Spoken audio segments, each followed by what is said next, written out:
My wife cheated on me with her study buddy, and I didn't discover the affair from snooping. I learned the truth when the guy showed up at my door begging me to take her back so he wouldn't lose his own marriage. Maya and I had been together 7 years. We weren't perfect, but we were steady. The kind of couple people assumed would last because we'd already survived tight budgets, job changes, and the long grind of her nursing prerequisites. When she started the accelerated program, I expected stress. What I didn't expect was how fast emotional distance can grow into a wall. It began with small changes, less affection, late-night group study sessions, her phone glued to her hand like a second heartbeat. If I walked into the room, she'd flip its screen down instantly. Then came the new lingerie she claimed she bought to feel confident. I wanted to ask questions, but every time I opened my mouth, guilt shut me down. No one wants to be the jealous husband choking their partner's dreams. Then last week, everything unraveled when a stranger knocked on our door. A nervous man in his mid-30s stood there wringing his hands. "Are you Maya's husband?" he asked quietly. When I said yes, he exhaled like he'd been holding his breath for months. His name was Eric, a married classmate of hers. And then he told me everything.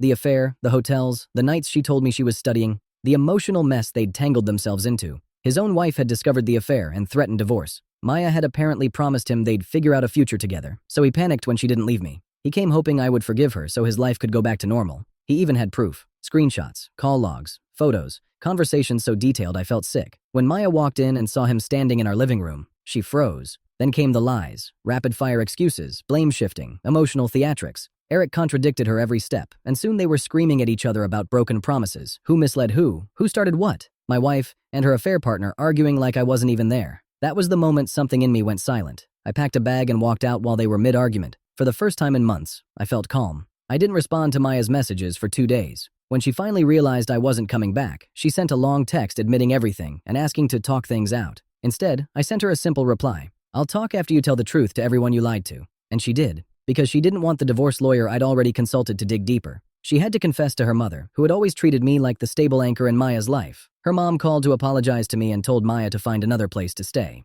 Then Maya had to face her program advisor after Eric's furious wife reported both of them for unprofessional conduct during clinical rotations, something that could put their placements at risk. But the real punishment came when she tried to come by the apartment while I was packing the last of my things. She cried, begged, promised therapy, complete honesty, anything. She said losing me was the consequence that finally opened her eyes. For the first time, I told her the truth she had earned. "You didn't lose me because you cheated. You lost me because you lied so easily, you don't even hear yourself anymore." Her face crumpled. She reached for me. I stepped back. I left her standing in the doorway of the apartment she thought she could rebuild a future in, alone, facing every fallout she created with her own choices. And for the first time in years, I walked toward a future that was finally mine again.